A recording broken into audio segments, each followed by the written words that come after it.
আল্লাহ তাআলা দরবারে শুকরিয়া জানাই যে আল্লাহ তাআলা আমাদেরকে নিয়মিত এই মাহফিলে আসার, বসার, কিছু শোনার তৌফিক দিচ্ছেন। আলহামদুলিল্লাহ। আমরা আগেই বলছি, শুধু কথা শুনলে হলো না, শোনাটা একটা বড় ভালো কাজ, কিন্তু শোনাটা যদি জীবনে বাস্তবায়ন না হয়, কম বা বেশি, তাহলে বুঝতে হবে শোনার ভিতরে বা বলার ভিতরে কিছু ত্রুটি আছে। কারণ মনে করেন আমি ঢাকা এয়ারপোর্টে বসে আছি, উপরে লেখা আছে ধূমপান নিষেধ, নিচে ঠিক ওই বোর্ডটার নিচে বসে একজন ধূমপান করছেন। তাহলে উনি যে নিরক্ষর পড়তে পারেন না তা না, উনি পড়তে পারেন, উনি জানেন এই জায়গায় বসে ধূমপান নিষেধ, কিন্তু তারপর উনি ধূমপান করছেন। তাহলে তার পড়াটা তার কোনো কাজে লাগেনি। এই কাজে না লাগার কারণ উনি নিজে হতে পারেন, সামগ্রিক ব্যবস্থাপনা হতে পারে। যেমন এই ব্যক্তি যখন সিঙ্গাপুর এয়ারপোর্টে যাবেন, সেখানে ধূমপান নিষেধ লেখা দেখলে উনি ধূমপান করেন না। সেখানে যে উনি খোঁজেন ধূমপানের জন্য নির্ধারিত জায়গা আছে, ওখানে উনি ধূমপান করেন। সিঙ্গাপুর থেকে যখন ফ্লাইটে বাঙালিরা আসেন, ধূমপান করেন না, কারণ লেখা আছে এই ফ্লাইট ধূমপান মুক্ত, কেউ ধূমপান করে না। তারাই আবার যখন বাংলাদেশে আসেন, বাংলাদেশ এয়ারপোর্টে ধূমপান করেন, সেখানেও লেখা আছে ধূমপান মুক্ত। এর কারণ হলো আমাদের সামগ্রিক পরিবেশ, আইন পালন না পালনের পরিবেশ, একটা দেশের সামগ্রিক আইন ব্যবস্থা, সব মিলিয়ে মানুষকে তার জানা এবং মানার ভিতরে সমন্বয় তৈরি করতে সাহায্য করে। কাজে আমরা যদি কিছু কথা জানি কিন্তু সেটা না মানি, তাহলে বোঝা গেল হয় আমার কথা বলাই দোষ আছে, নাইলে আমাদের সামগ্রিক ব্যবস্থাপনায় দোষ আছে, নাইলে আপনাদের শোনাই দোষ আছে। এই জন্য আমরা সবসময় চেষ্টা করব যে যা আমরা শুনি কম বেশি জীবনে বাস্তবায়ন করার। আল্লাহ তাআলা তৌফিক দান করুন, আমিন। প্রথমত আমাদের ইমিডিয়েট কাছে হলো জিলহজ মাস, আমাদের সামনেই হজের মাস। যারা হজে যাবেন তারা চলে যাবেন, যারা দেশে থাকবেন তারা এই জিলহজ মাসে দুই ধরনের ইবাদত করবেন। একটা ইবাদত আমরা সবাই জানি, আমরা কুরবানি, ঈদুল আজহা করব, কুরবানির ঈদ করব এবং কুরবানি দেব। আর একটা আমল যেটা আমরা সাধারণত সবাই সচেতন নই, কেউ কেউ সচেতন, সেটা হলো জিলহজ মাসের 1 তারিখ থেকে শুরু করে 9 তারিখ পর্যন্ত করণীয় ইবাদত। একটা তো যারা কোরবানি দিবেন তাদের জন্য হাদিস শরীফে আসছে, কোরবানির মাসের চাঁদ উঠলে, অর্থাৎ জিলহজ মাসের চাঁদ উঠলে, জিলহজ মাসের কোরবানি পর্যন্ত 10 দিন তারা নখ চুল কাটবেন না, কোরবানির পরে কাটবেন। অর্থাৎ ঈদের সময় আমরা পরিচ্ছন্ন হব, সব ঠিক আছে, কিন্তু নখ এবং চুল জাতীয় কিছু কাটা বাদে যারা কোরবানির সিদ্ধান্ত নেবেন তাদের জন্য রাসূলুল্লাহ সাল্লাল্লাহু আলাইহি ওয়াসাল্লাম বলছেন, মান আরাদা আন ইউযাহিয়া ফালা ইয়াখুযান্না মিন শা'রিহি ওয়া যাফরিহি শাইআন আও কামা ক্বালা সাল্লাল্লাহু আলাইহি ওয়াসাল্লাম।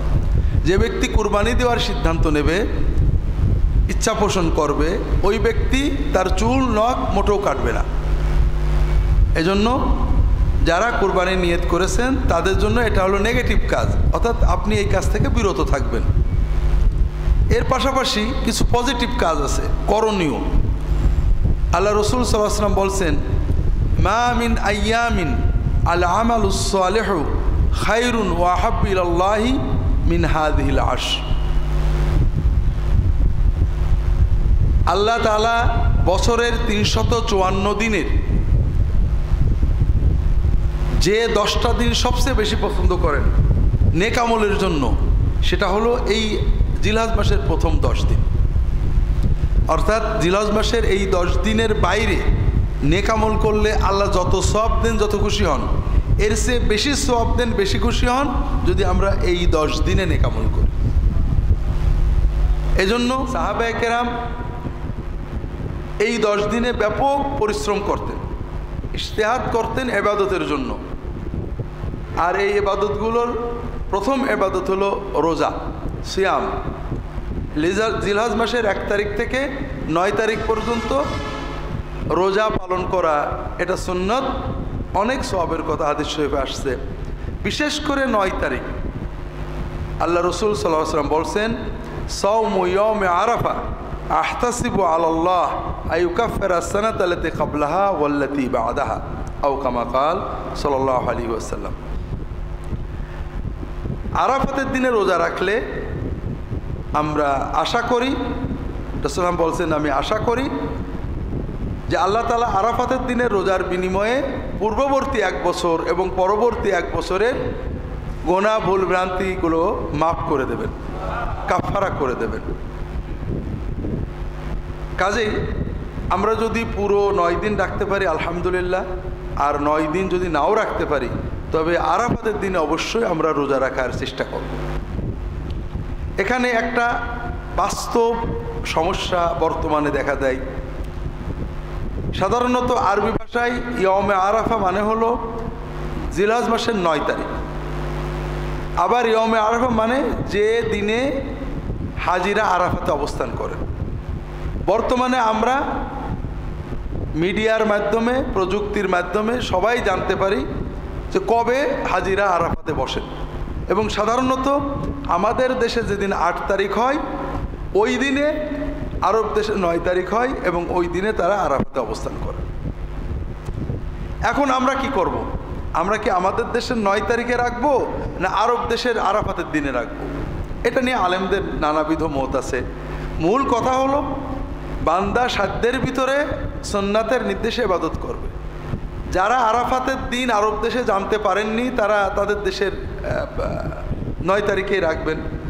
তবে এখানে হাদিসে 9 তারিখ না বলে ইয়মে আরাফা বলা হয়েছে। এজন্য অনেক আলেম বলেন যদি কোনো দেশের মানুষ আরাফাতের দিন জানতে পারে যে এই দিনে আরাফা হচ্ছে, তাহলে সেই দিনে তাদের রোজা রাখা ভালো। আর আমাদের জন্য সহজ, আমরা 8 তারিখ এবং 9 তারিখ 2 দিন রাখতে পারি। এজন্য যদি আমাদের সম্ভব হয় 9 তারিখ, যদি সুযোগ থাকে 8 এবং 9 তারিখ আমরা রোজা রাখবো ইনশাআল্লাহ।